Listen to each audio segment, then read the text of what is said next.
휴대전화 도매업을 하는 김현민 씨와 이태경 씨.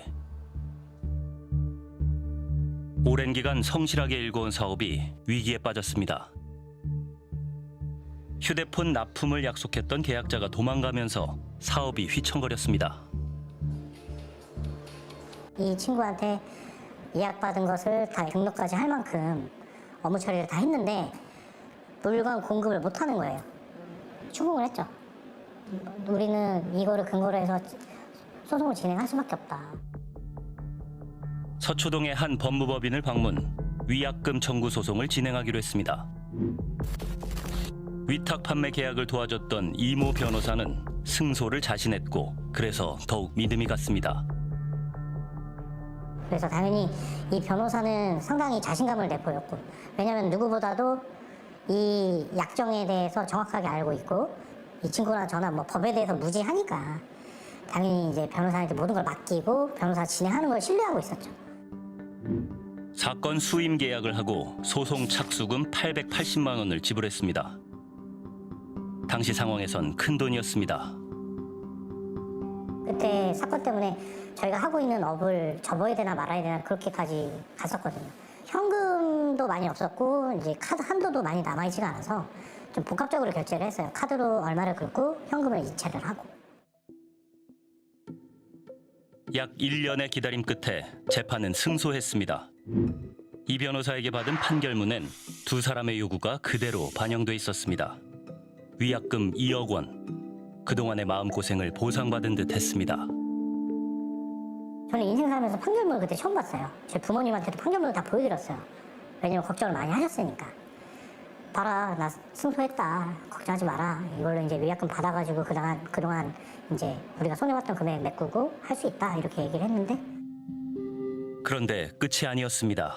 상대 측이 항소했다는 겁니다. 이제 2심, 80년 별도. 아, 별도예요? 이건 여기서 정상 끝난 거고, 이건 따로 해야 돼요. 그럼 그거는 얼마 정도? 보통 이건 한번 진행했었으니까 이제 금액을 할인을 해드리죠. 330 정도. 알겠습니다. 그럼 요거는 저희가 좀 마련을 해가지고 330인데 또 지금 힘들어요. 지금 저희 정확히 말씀드리면 세금도 못 냈어요. 다시 수입료를 마련해 지불했습니다. 그만큼 간절했기 때문입니다. 이 변호사에게 건네진 소송 비용은 약 1,700만 원. 그래서 사실 그때까지 저는 그렇게 큰 의심을 하지 않았어요. 근데 이제 이 친구가 그런 거예요. 우리가 이 사람한테 받은 게 아무것도 없다. 사건 기록도 받은 것도 없고 사건 번호도 받은 게 없다. 아, 2심 들어갔다. 이렇게 막 집에서 얘기를 하고 있었어요. 근데 이제 가족 중에 한 명이 경찰이어가지고 보여달라는 거예요. 판결은 이상하대요. 걔가 준 거 맞아요. 그래서 보여줬죠. 판결은 잘못됐다고. 이 변호사가 보내준 판결문, 언뜻 보면 형식을 갖춘 듯했지만 사건 번호를 비롯해 빠진 부분이 여럿이었습니다.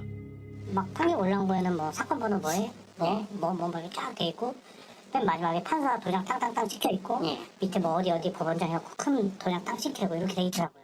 그런 것도 있고 아닌 것도 있는 거죠. 아, 그래요? 사건 번호는 저희가 진행을 하다가 나중에 나온다 그랬잖아요. 이 사건도 나중에 종결이 되고 나면 나중에는 그렇게 나와요. 아직 확정이 안 됐잖아요. 지금 확정되고 나면 거기는 다 번호 부여 다 그 정리하게 돼 있어요. 이거 지금 대리인 통해서 하고 계시는 거니까 그거는 걱정하실 필요가 없어요. 변호사에게 물어봤지만 원래 그런 것이라고 설명할 뿐. 결국 법원을 직접 방문했습니다. 뭐 지금 진행 중인 사건이 아무것도 없다. 무슨 소리냐? 저 이렇게 변호사로부터 판결문도 이렇게 받았다라고 하면서 그분한테 판결문을 이렇게 보여드렸어요.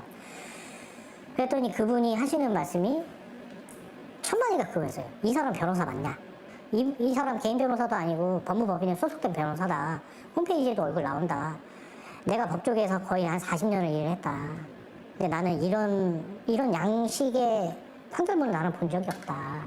다시 확인해 봐야 될 것 같다. 판결문은 가짜였습니다. 태경 씨 이름으로 소장조차 접수된 적이 없었고 재판도 열린 적이 없었습니다. 저희가 그 변호사를 만나서 2년이라는 뭐 시간 동안 이렇게 딱 뒤돌아보면 다 거짓말이에요. 다 모든 것이 다 거짓말이지. 잘 확인을 했어야지. 그 말을 들었을 때 아니 그러니까 우리도 확인을 하는 건 있죠. 당연히 확인 왜 안 했어요. 뭐 재판 됐냐, 뭐 가냈다, 뭐.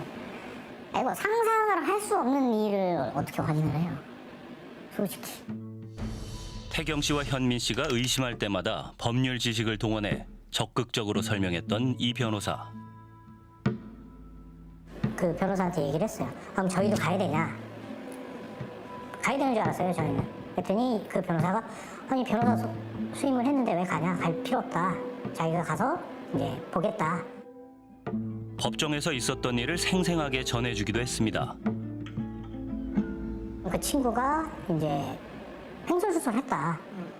판사의 질문에 대답을 제대로 하지 못했고 이렇게 질문하면 이상한 소리를 계속해서 판사가 이제 약간 좀 화가 난 상태로 이렇게 본인 얘기 못할 거면 변호인을 선임해서 다음에 다시 와라라고 얘기를 했대요. 그걸 이제 저희한테 설명을 하는 거죠. 마치 그 공간에 있었던 것처럼. 법무법인 대표에게 인터뷰를 요청하자 이 변호사가 제작진과 만나겠다고 연락해왔습니다. 먼저 약 2년 동안 소송을 하는 척하며 수임료와 공탁금을 받아간 뒤 결국에는 가짜 판결문을 전해준 사건에 대해 물었습니다. 아주 저렴하게 하더라도 330 하는 거고 제가 판결문 거의 비슷한 그 문서를 만들어서 카카오톡으로 전송해드렸던 그 사실은 다 모두 인정합니다. 그렇지만 공문서 위조나 행사는 아니다라는 입장이신 건가요?